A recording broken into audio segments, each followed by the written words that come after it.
Welcome to this Fane event. I'm Tayari Jones, author of An American Marriage, and I am happy to be in conversation with my friend Ayana Mathis, author of The 12 Tribes of Hattie, which was a New York Times bestseller, Oprah's Book Club selection, and it's been translated into dozens of languages. But recently, she is the author of her new novel, The Unsettled. I was holding up the American copy, but Ayana, why don't you hold up the UK copy? I am so excited to talk to you about this remarkable book. Oh, Tara, I'm so excited. I'm thrilled. We've also never done an event together. So this is like our inaugural public conversation, which is very exciting. It's our debut. It's our debut. The Unsettled is a fascinating novel. I would describe it as an epic. It's multi-generational, and even though it does not span continents, Mm. spans worlds. It Mm. spans worlds. I would say that Philadelphia, up in the northern part of the United States, seems to be an entire, like, not just a world away from Bonaparte in the South. It's a sensibility away. It seems like it's centuries away. It's Mm-hmm. a culture away, all within African American diasporic Mm-hmm. experience. Mm-hmm. The novel takes us following a mother and her son. How about you describe if someone asks you, what is this book? What would you say? Mm-hmm. It's the hardest question, you know. Um, I think that it's essentially a book that follows these three generations. So there's a mother and her son. The mother's name is Ava, her son's name is Toussaint. And then there's her mother, who's a woman named Dutchess, who is in this place in the South that you mentioned that is sort of timeless, this little bend in a town in the Alabama River. This three generations of family are fractured. They're kind of ripped apart, in part by grief, in part by a sort of struggle to understand one another and to love one another, which is a family challenge, I think, in general. And also, I think, by the incredible cost of trying to hold down and maintain this Alabama homeland that they have. And those part of the half of the book takes place in Philadelphia. Those Philadelphia sections even are in some ways a sort of reflection of or are trying to get back to or are trying to recreate this freedom that all of these characters lost in this Alabama place. So it's a book about family. It's a book about trying to make a home, trying to create belonging. It's a book about trying to make Black freedom, and it's a book about what that costs. Okay.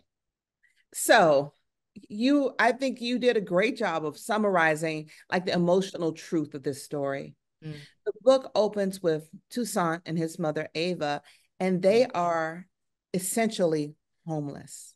Mm. She's fleeing domestic violence with her son, and she Mm. is having to throw herself on the mercy of the state. Mm-hmm. Would you be kind enough to read to us a little bit from the beginning of the book so people can get a feel for the vibe of the story, to see Toussaint and his mother, and let us just know who, what, when, where, and most importantly, why? I'd be happy to. I'm going to read very, very briefly. I'll read from the prologue. So I'll begin at the beginning. There's not much you would need to know to preface this because it's the prologue. Toussaint Wright stepped onto Ephraim Avenue with a backpack slung over his shoulder and a bleeding cut on his cheek. He was 13 years old. 2 years before, a fire had consumed 248 Ephraim Avenue, where Toussaint used to live. The fire destroyed most everything he loved. Nothing remained but a few girders inside the charred hull of the house and a scorched old oak tree out front. Toussaint had passed through many homes since then, group homes and foster homes, the rectory of a pastor he once knew, but he always busted out of them. Now he stood a long time on Ephraim, watching brown leaves falling from the oak. The gutter pipe on 248 came loose and bent with a metallic shriek that sent a flock of sparrows flying off into the night. Toussaint had not eaten in 2 days. He had run most of the way, stopping to catch his breath behind parked cars or in alleys. His heart was beating too fast. His blood ran like water. He touched his hand to the cut on his cheek and felt something small and hard protruding. Glass.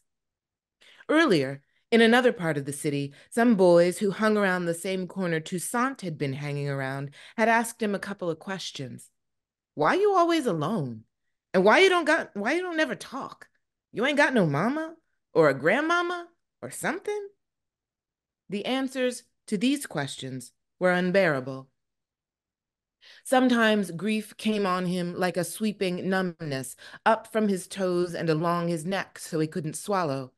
Other times, it was a column of rage rising along his spine. In answer to the boy's questions, he picked up a brick. He picked up a brick and threw it through the glass window of an abandoned storefront on the corner. Then he ran. On Ephraim Avenue, he stomped his feet to warm himself. His sneakers thudded against the asphalt. The sound rang in the cold, empty air, so he stomped again, harder this time. The block was all shadows, as though the night was more night there than anywhere else. He pried off a piece of plywood nailed over the doorway of 248. This took the last of his strength. He ducked through the opening he'd made and entered the house. Yo, yo, yo, he called, just to hear his voice echo down the hallway. Toussaint settled in the warmest corner with a blanket, a sandwich he'd taken off a passed-out drunk, and a sheaf of letters from his mother, who wrote to him every week from Holmesburg prison, even though he couldn't stand to go and see her. He had letters from his grandmother, too. Her name was Dutchess. She lived in a place called Bonaparte in Alabama. He was on his way there. He was really going this time. Toussaint fell into a jerky, shivering sleep and dreamed of throwing the brick through the glass window all over again. Filaments of glass caught in the streetlight and glowed as they fell. The glass rain sparkled like tinsel. And then I'll skip forward. I'm going to read very, very briefly from a section just a few pages later, once Toussaint and Ava are in this homeless shelter. It's called Glen Avenue. And this is just a little bit about they're sort of trying to settle into this place. This chapter is called Bedtime Rituals. On the 5th day in Glen Avenue, Ava got $60 in emergency funds, rushed through, Ava was informed, by Miss Simmons herself. Miss Simmons is a social worker with a God complex at the shelter, put it that way. There was a lot of to-do about signing for the money, but once Ava was through with all of that, she went out and got a few things that she and Toussaint needed. 2 cans of Raid, for starters. She emptied both in one go, and room 813 stank so bad their eyes watered for days. Every morning, they found roaches twitching on their backs on the window ledge, on the floor, half-dead bugs dropping from the ceiling. Toussaint was a good boy. He acted like he didn't see them, but at least they could sit on the beds. Ava took their sheets to the laundromat and washed them on the hottest setting 2 times through. Their suitcases and trash bag were still closed up tight in the corner of the room, only one closet in there.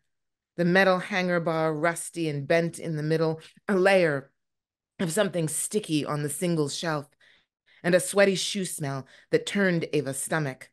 She shut that door fast, and shut it stayed. She was almost glad that their other things were safe from all of that filth.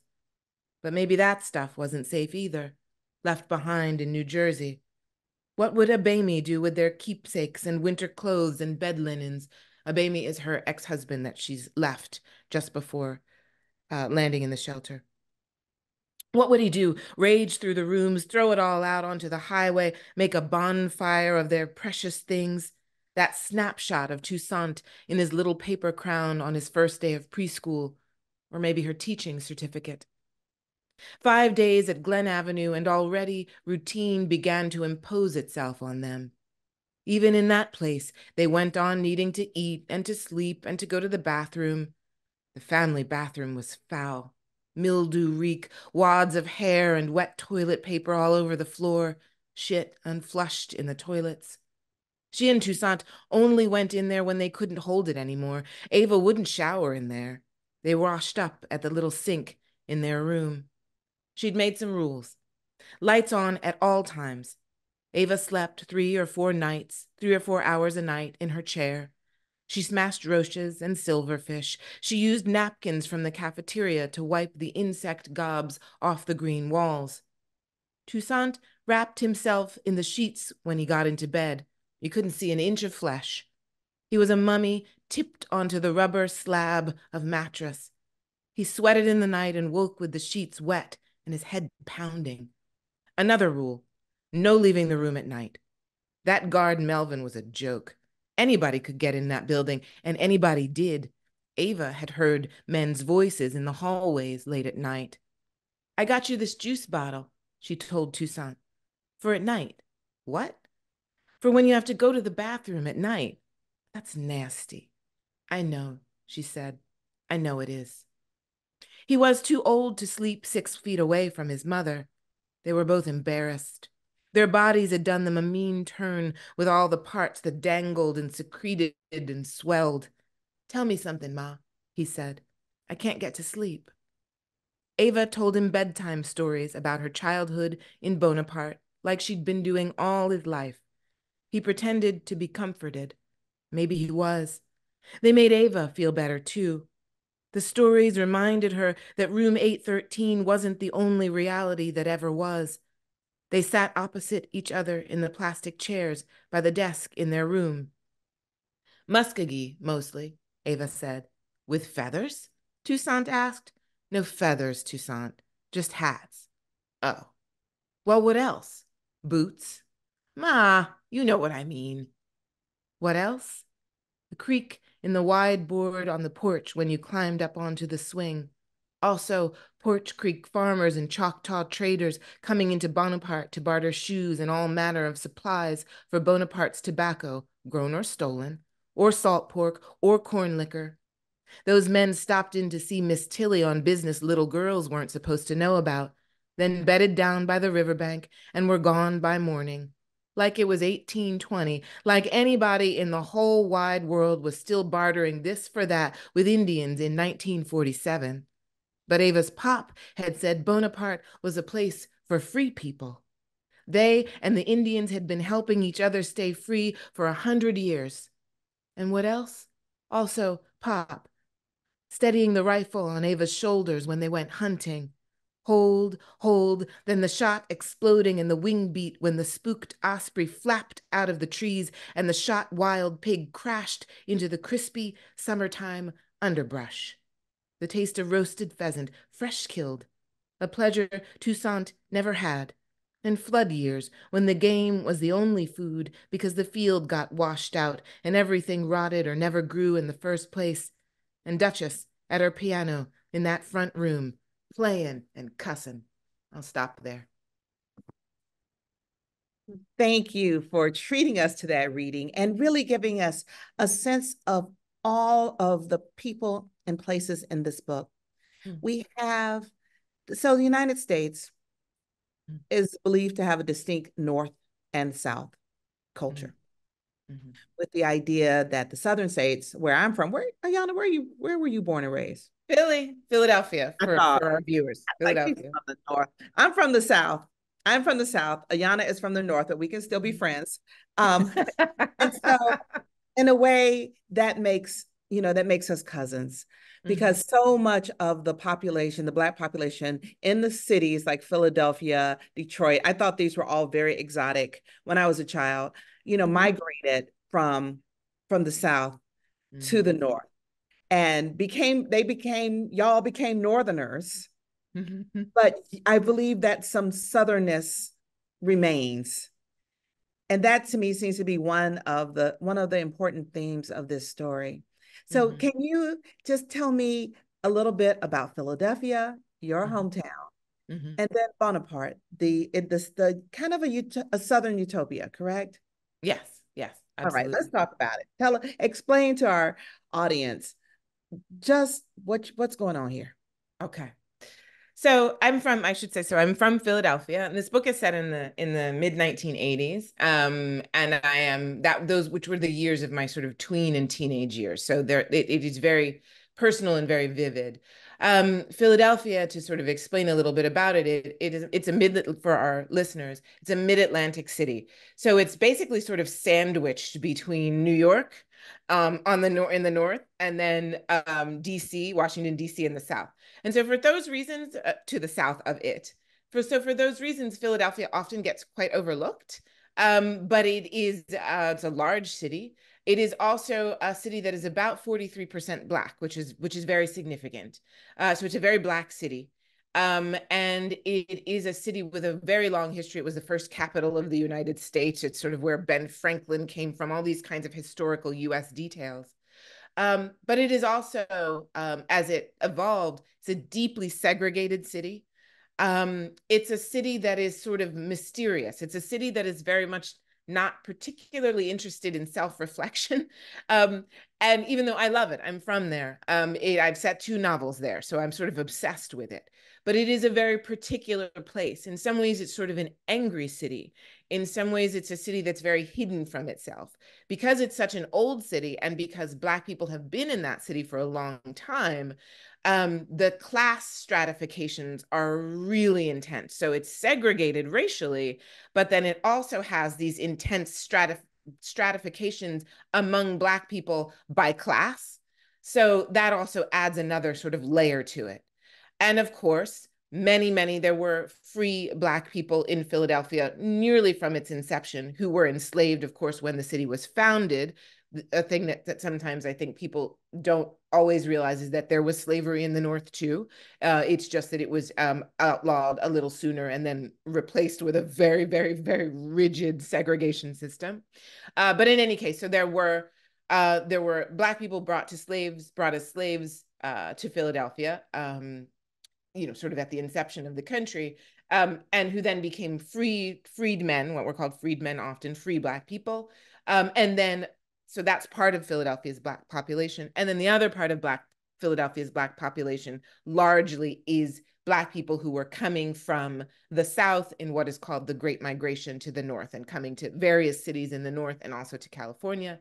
That is also my own family's history. I make a joke that we are 100 years of Philadelphia, but that 100 years of Philadelphia, which is quite literally true, I think it's 101 years at this point, that was preceded, however, by my great-grandparents, who both of whom came from Virginia. So that's kind of both real Philadelphia, and I think very much sets the stage for the sorts of dynamics you see in this book. When you meet this 80s Philadelphia, it's in crisis. Like so many cities all over the United States and in the West, it's in fiscal crisis. There's these sort of twin threats are mounting, which are the AIDS crisis, the crack epidemic is coming, Reagan has become the president. It's a city that is really in a lot of turmoil when we meet it. There's a sort of social net that has kind of fallen out. So Ava and her son Toussaint, for example, who find themselves in this homeless shelter. In some ways, they find themselves in this homeless shelter because the social networks that might have prevented them from getting there, social programs, things like that, they are fraying. And so these folks kind of end up with no safety net. This is also a moment in Philadelphia that's kind of post Black power and civil rights movement. So it's churning. It's a really churning place. Then you have, as I alluded to, all these people in real life and in my book have come from the South. In my book, they've come from this place called Bonaparte in Alabama. This little bend on the Alabama River. I first modeled it after an extant place called Gee's Bend, which is in Alabama. And it is modeled on that geographically. Gee's Bend and I imagine Bonaparte are very, very beautiful places, physically beautiful, I mean.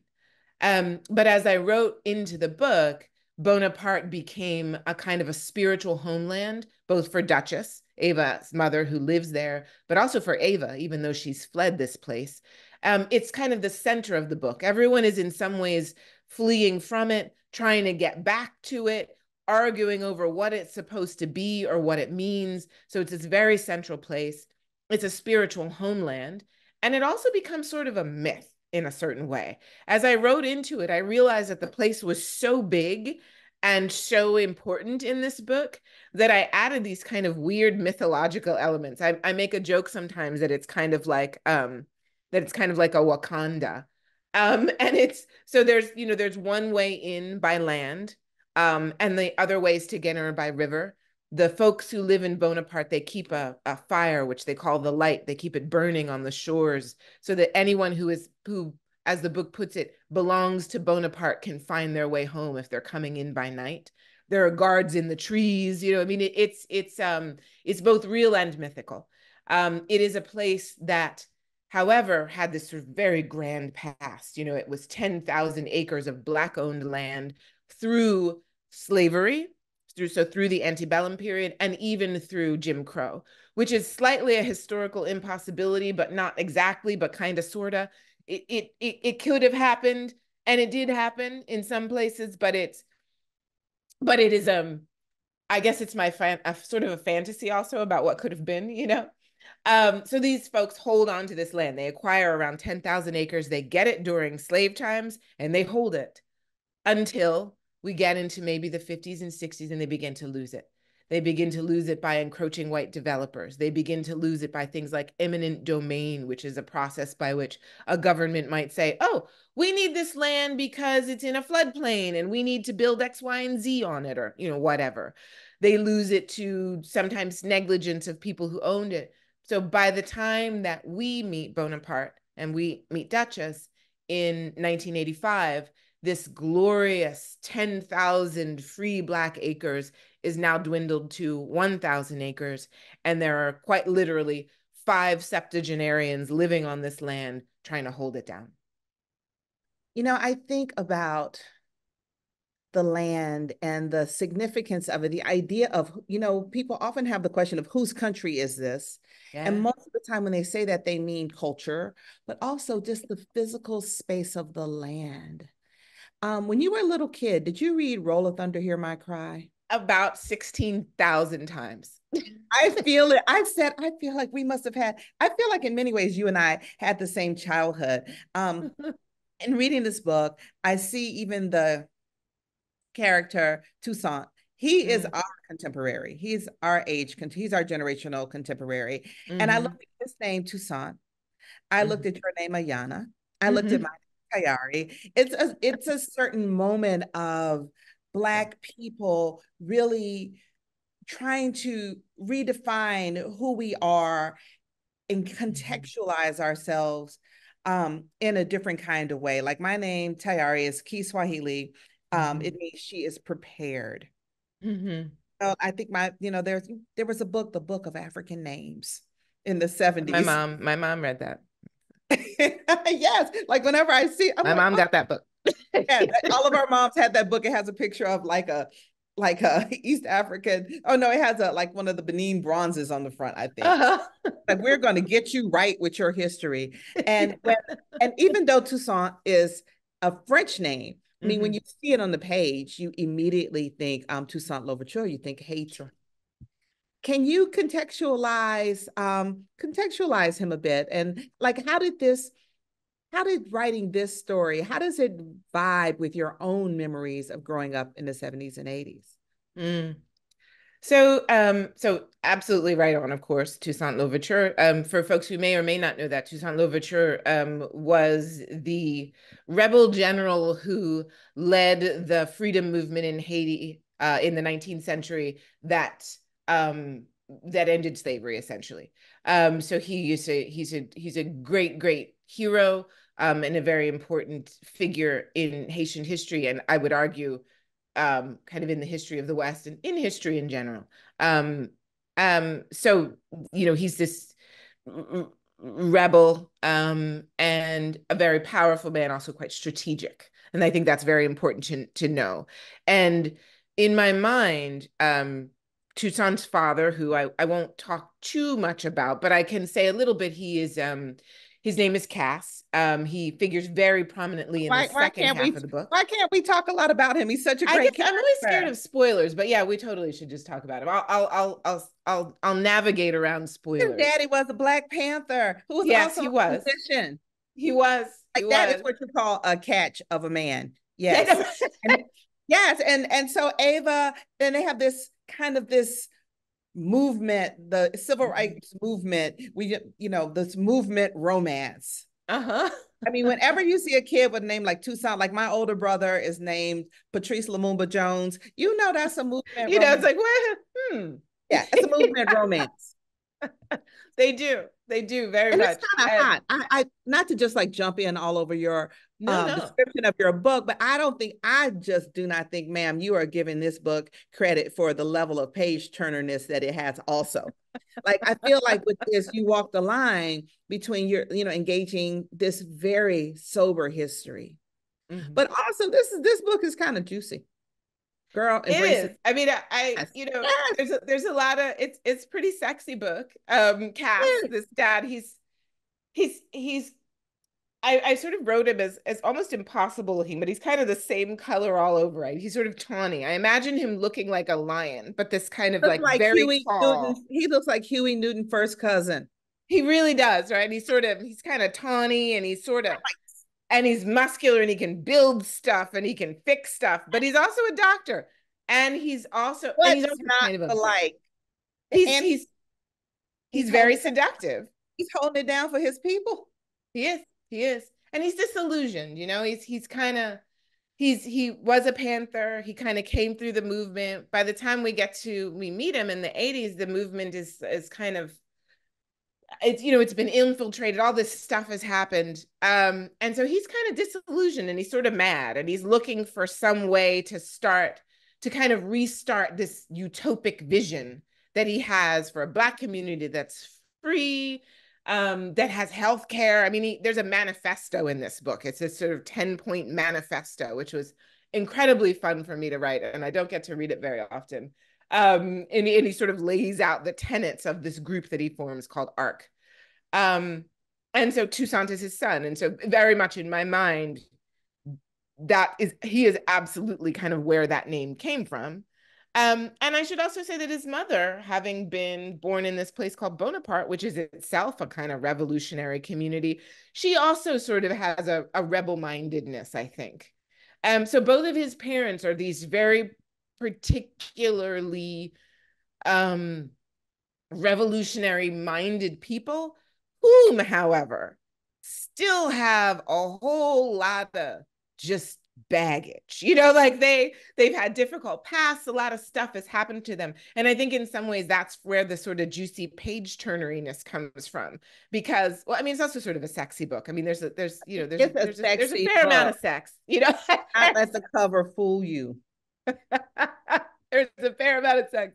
And it's pretty plotty and it's pretty plot twisty. That's why I keep saying I'm trying to talk around the spoilers, because there's some plot twists. But I think one of the things that I'm proud of about the book is that it was about 10 years in the writing. And one of the things that I think was achieved in that 10 years in the writing is that these plot twisty bits feel, I think, of a piece with sort of who these folks are.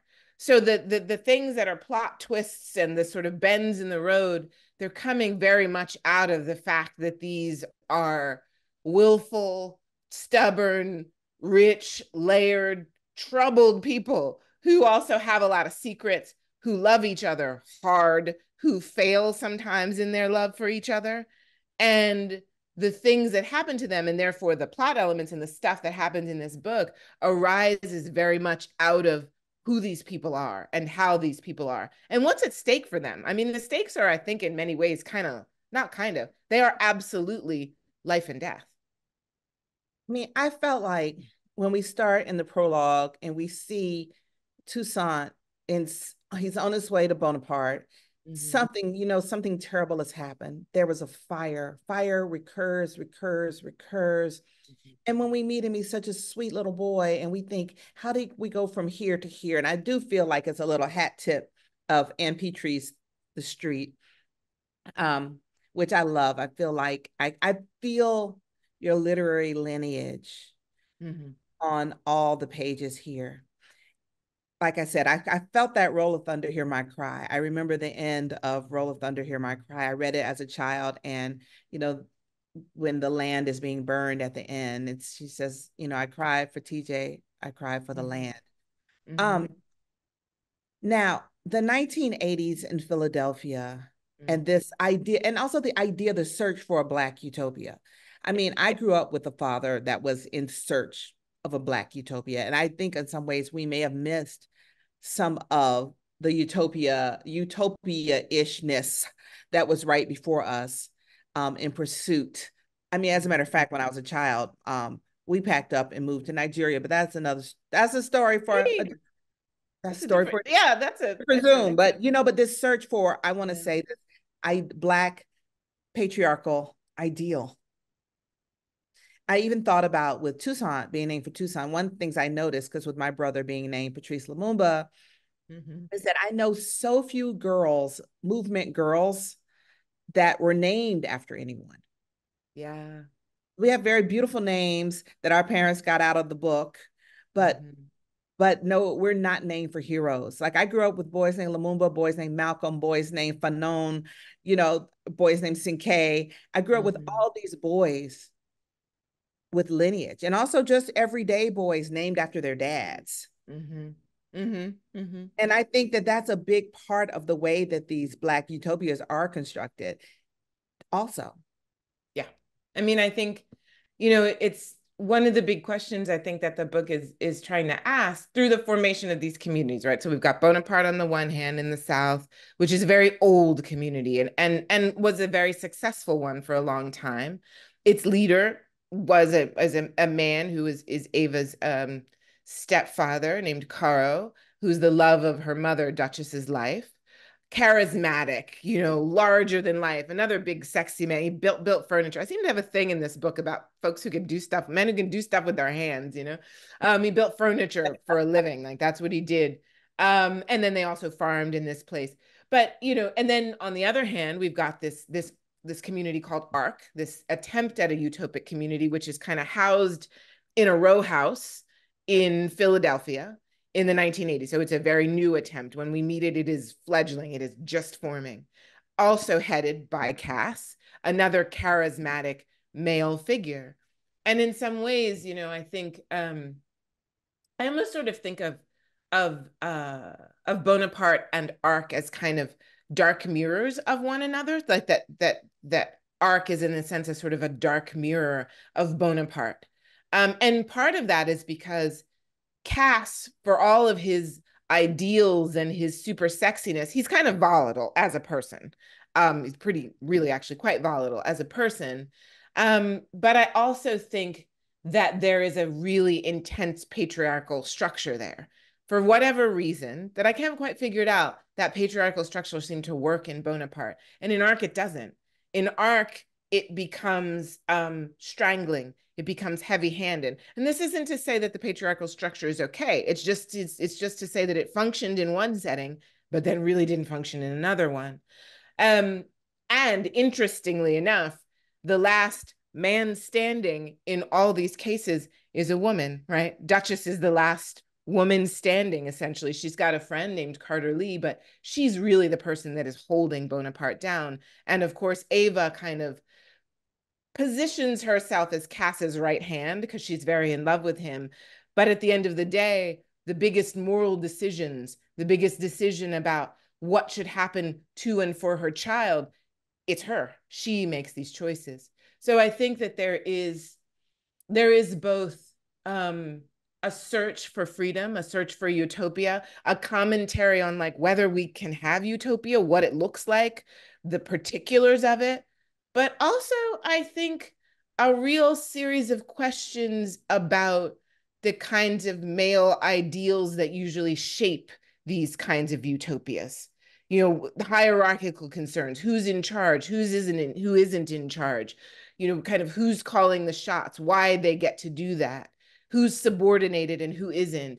These kinds of things are problems inside these communities in my book, and we can certainly extrapolate very easily to the real world, right?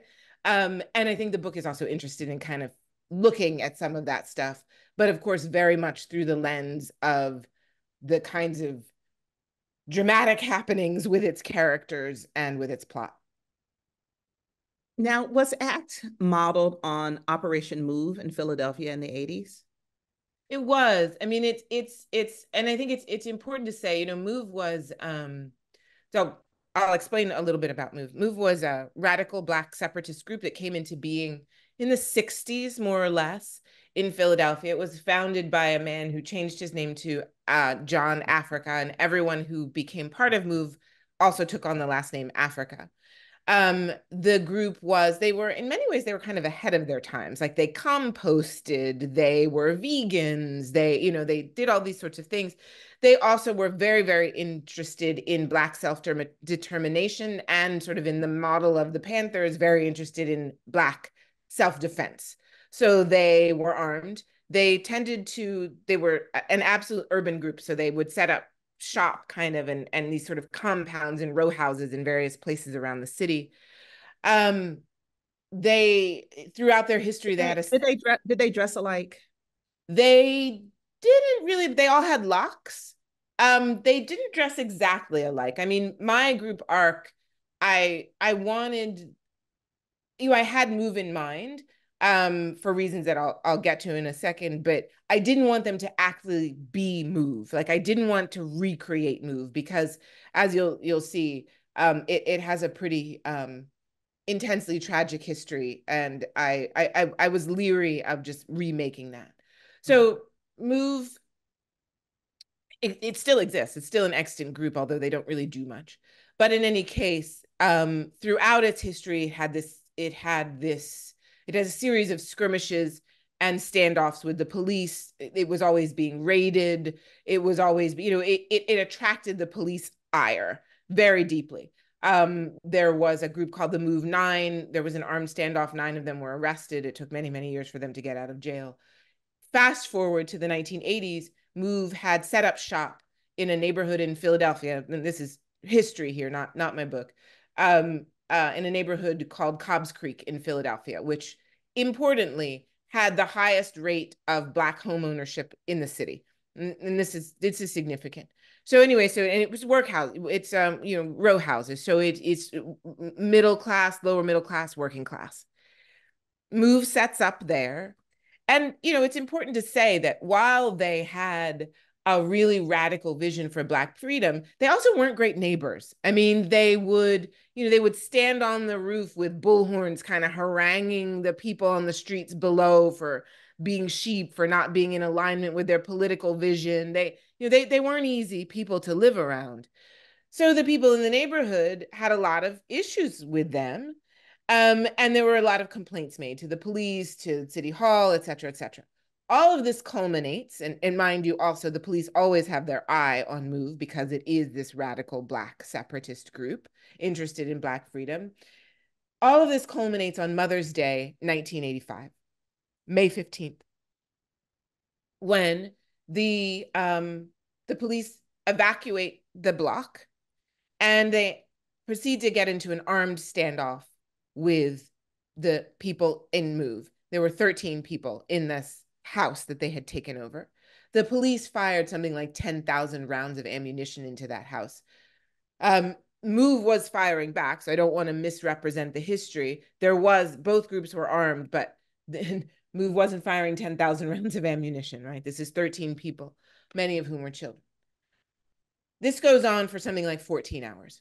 At the end of this 14 hours, the first Black mayor of the city in Philadelphia, elected in 1984, named Wilson Goode, and the police chief at the time, decide that the way to end this siege is to fly over the block and over this house in particular with a helicopter, and to drop from this helicopter a military-grade C4 explosive onto the roof of the house.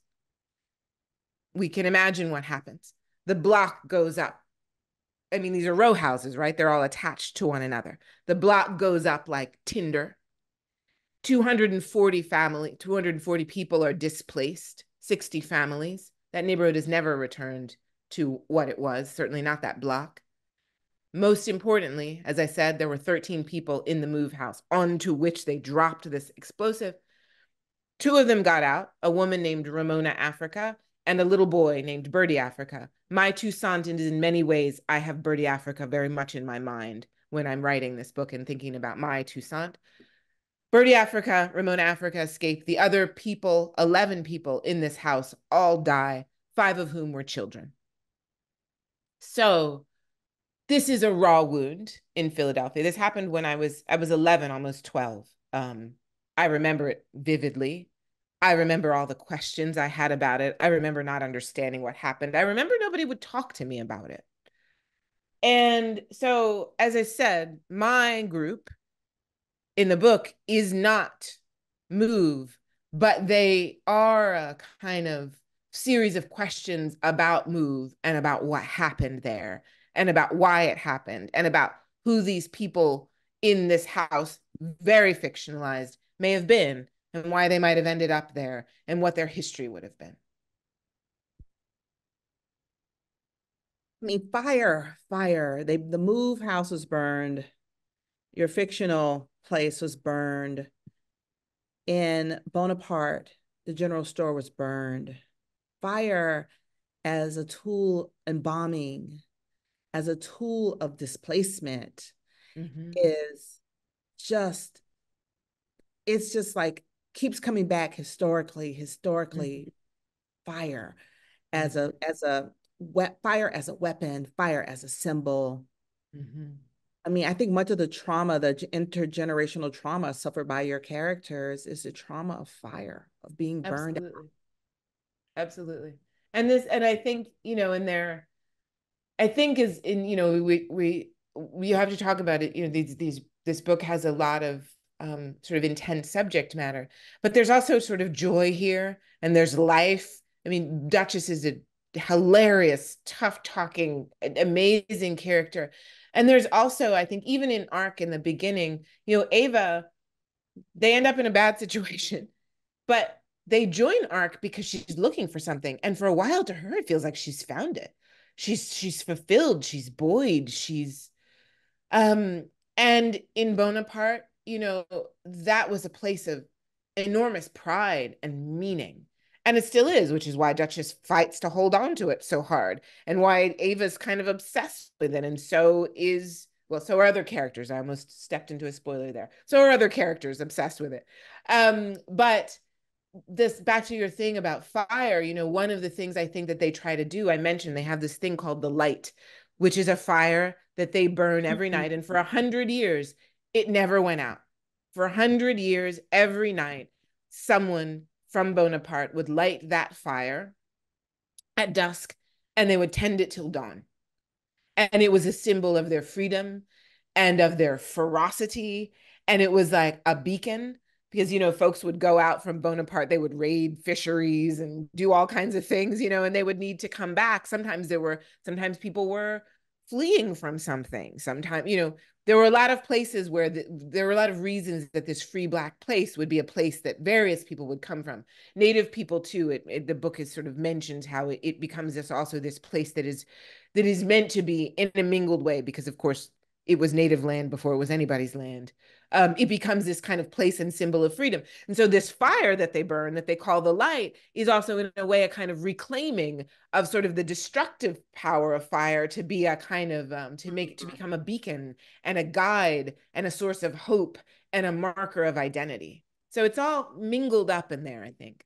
I had not even considered the light, yes, as harnessing fire, as repurposing fire, which has been used to terrorize. Fire also can warm, it's the hearth and it's home. That is true. I mean, I did not find this to be, I mean, there are parts of it that are very intense, but like I said, it has a page turner quality and the characters are so compelling. You root for them. And there is a real belief that freedom and redemption are very possible, are very possible. Now, it's unclear if we will each be redeemed if we Mhm. will, as individuals, become free.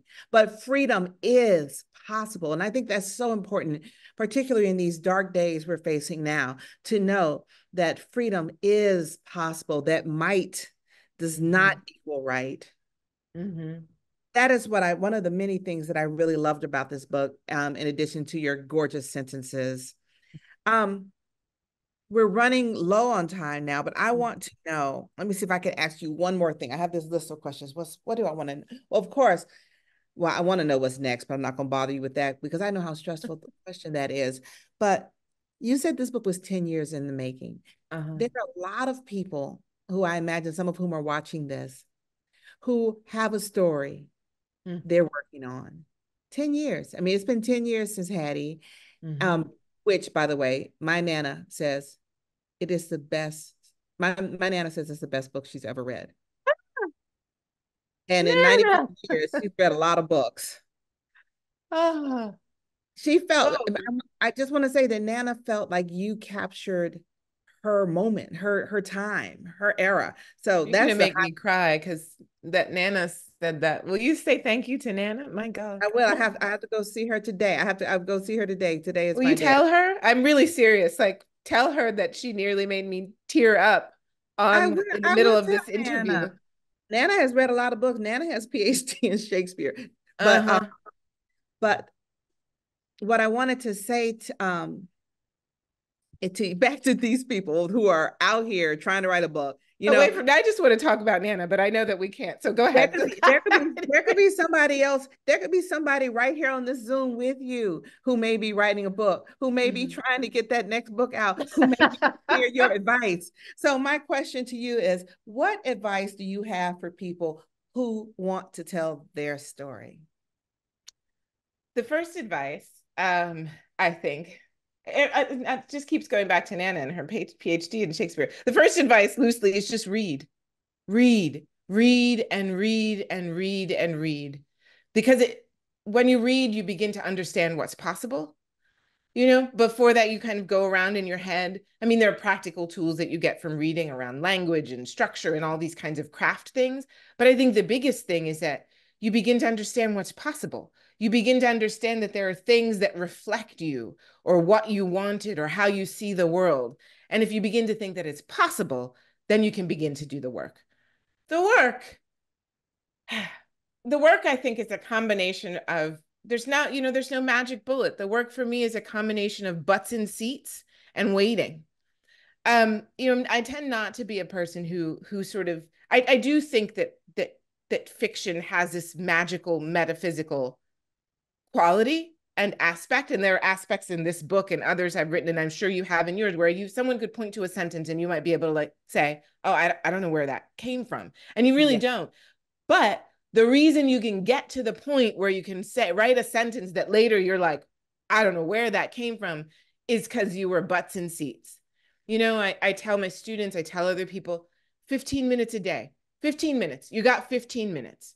An hour is daunting, 3 hours is daunting, 4 hours is impossible. 15 minutes, though, you can start that way. It's a muscle.